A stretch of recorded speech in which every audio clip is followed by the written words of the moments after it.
What up, guys? Welcome back to another episode of JAWS Diaries. I'm Jason Wahler. And I'm Ashley with my Wahler. co-host, Ashley Wahler. Today I got 263 days sober. 263. Action for the week, Ashley. You wanted to... You're basically on the last home stretch for your 30 for 30. And want to hear how you're ending it out. And also, you wanted to hike a lot more this week. And from what I remember, I think you did it a couple times. I hiked twice this week, so I completed my action for the week. I feel so good. I love hiking. The weather's cooled off, so I'm stoked. I'm ready for fall. Yeah, that's what I'm talking about.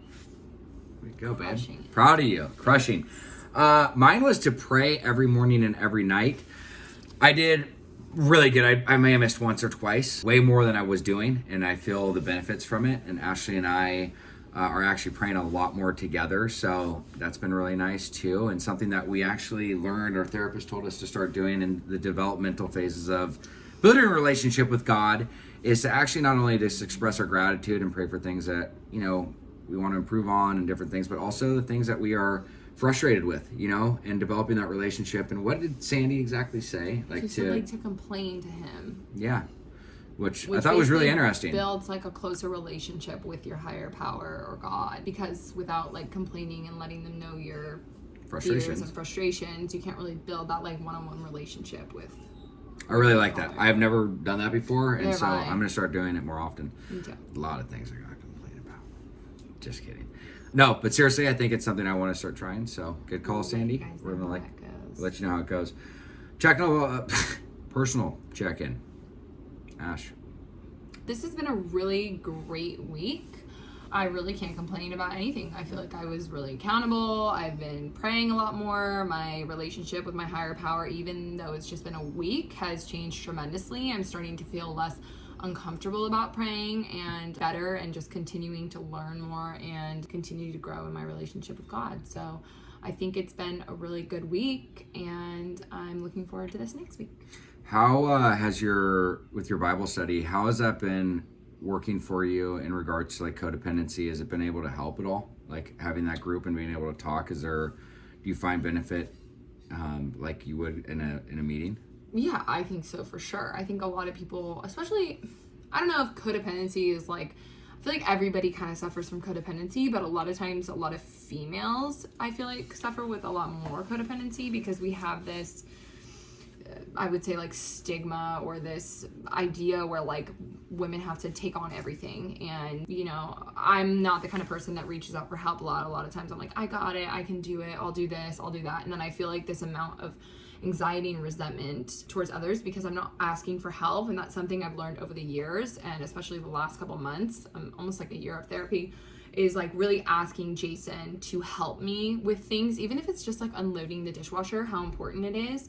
Just build that relationship with us, that trust, but then also it just helps take a little bit off of my plate. And yeah, I think it's just like this false perception of what like we think we have to be, and like taking care of everything and making sure dinner looks great. And I don't know, it's like this added pressure that I put on myself that I shouldn't put on myself. And it's been really nice connecting with a bunch of girls that kind of have like-minded ideas as me, and it's been a nice safe space for us to just like confide in each other and talk about like our trials and tribulations of what's going on in life. So good. No, I think it's amazing because you haven't been able to really plug into Al-Anon like you were due to COVID, and it's cool that you've taken what's been thrown at you and come up with some solutions, and it's I'm really proud of you. So I think that's amazing. For me, I wanted to acknowledge, you just brought up we were almost in therapy for a year, which we just found out today. I can't believe that much time's gone by, but it's really incredible to see the commitment that we made and that we were still doing it. And like we went through like the phases on just looking at when we went in, and like there was a lot of like issues that were going on. There was a lot of things that we had to work on and work through, not only personally, but as within our relationship, within our marriage, for parenting. And I was just blown away. It was just kind of like a really proud moment to hear after we met with our therapist that it's been, you know, basically almost a year that we've been working together, and it's really worth it. I mean, it's a year seems like a long time, but it's also like a short time. And to see where we're at, it's really, really amazing what happens when you dedicate, commit, and succeed, you know. So going through it, so our hard work's paid off, and I think it's I want to commend us for that. I think it's good. Personal check-in, things have been really consistent. The routine, the structure, the schedule has been really, really good. Like I said in the last video, I've been helping a lot of people, which has been amazing. I've been speaking a lot more, been helping a lot more families. I'm working a lot more with codependents, and which has been crazy, because a lot of the times, you've heard me say, wherever there's an alcoholic or an addict, there's a codependent, and sometimes they're just as sick, if not sicker. So I'm really spending a lot more time getting educated and learning about that, because I am also a codependent, but it's also nice to be able to walk through the process with other individuals and gain clarity, perception. I'm very grateful that I've been able to help my family a lot this week. I helped my sister's been going through some struggles, and it's been nice to be able to be there for the family and help in other areas. So that's been good. Oh, the last thing, just for there's been a lot of really good, but last night, dude, binged eat, crushed some peanut butter, a bunch of crackers. That was not good. I feel like swollen. But again, I'm just really, really stoked that I do contrary action, because I woke up this morning and I was really frustrated that I did that to myself, especially since I only have, I'm on the last stretch of 30 for 30 as well. And I feel a lot better. I've lost 9 pounds during this whole process, but it's just like those splurges. It's learning not to be so critical on myself and accepting what happened. And I did contrary action. So the first thing I did right when I woke up this morning is I worked out for about 45 minutes, and I feel a lot better. It was the last thing I wanted to do, but I did it. So that's that. Next, let's go on to our topic. So for this week's topic, we thought something that could be very helpful, especially with people that are struggling with codependency, people that are watching loved ones go through addiction, or if you're going through addiction, is conflict resolution. How would you want to start with that? Well, I think every day we deal with conflicts, and sometimes people, as we've noticed, are sicker than other individuals, and it's really difficult when we're in this hard environment right now, not just particularly in your own home, but through social media and the news. We've noticed that there's obviously a lot of sick people out there, and a lot of people that don't work on their own mental health and awareness. And in terms of that, you have sick individuals, you have individuals that are working on themselves, and then that creates sometimes conflict and trying to rationalize with irrational thinking. And how do you deal with people that have irrational thinking and trying to create like conflict resolution? So for us, this is something that always comes up regardless of friends, family, or loved ones. And I think like the most important thing that Jason has said before in previous videos is like the 3 A's, right? So you want to go over that? The triple A's, which is awareness, acceptance, and action. So I think, again, going back to conflict resolution is being aware of what's going on, identifying the areas that are, bothering you, but also is to take ownership and accountability of your part that you're playing in it. Because a lot of the times wherever there's a conflict, there's two parties that are involved, and you do have a part to play in that. So after you identify that and can accept, what's bothering you, and you can see your part in it, that allows you to accept what's going on. So awareness, acceptance, and action.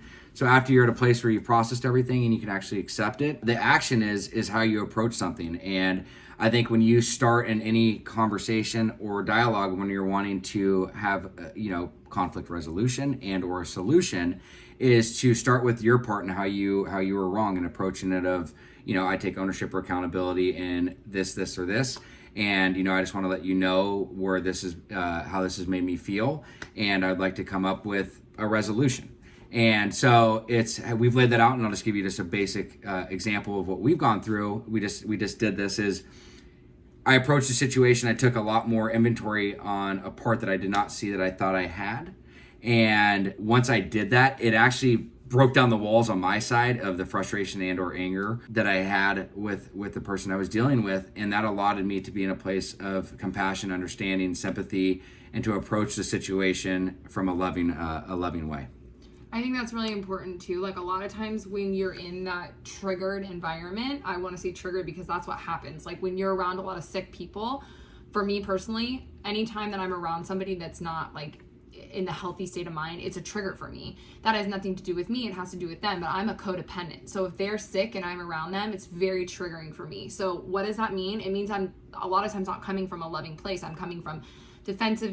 We talked about this today, like defensiveness, contemptness, What was the other one that she was saying? Defensiveness, contentedness. remember. But a lot of times it's not coming from like my best, authentic, true self, where I know that I'm trying to come with like love, compassion, empathy, and you can't get to that in yourself when you're being triggered, because automatically you're in like a fight, flight, fear, faint mode.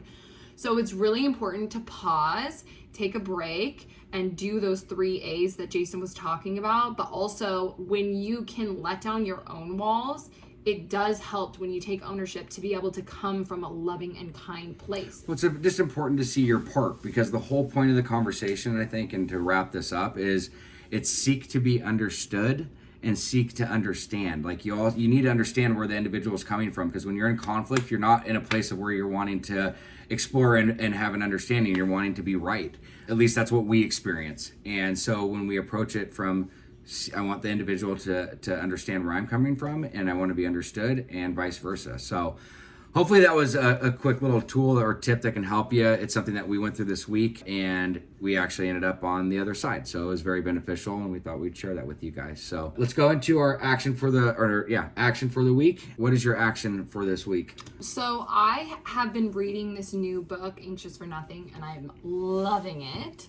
And I'm just going to continue to read it every night. I know that I've talked about that in the past, like reading every night. But this is a really important book to me. It's really helped me. It teaches me a lot about faith and Jesus, while also like, relating to real life scenarios. And I love that. I'm not like a huge reader, but it's an easy read for me. So that's going to be my action for the week, is continuing to read my book.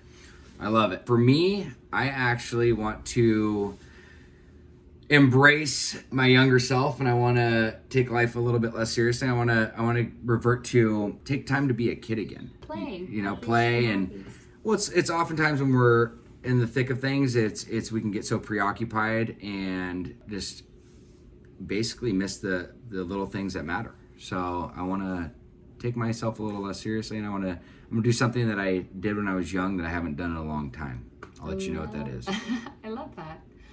All right, guys, if you have any questions, go ahead and write us, DM us, or if you have a topic that you love that you want us to talk about, let us know, and we'll see you guys next week. Be sure to like, subscribe, and give us your comments. Bye. What up, guys? Thank you for watching another episode of JAWS Diaries. Hey, if you or a loved one is struggling and you guys need some direction, some insight, and you're just lost, please fill out the link below, and we'd be happy to help.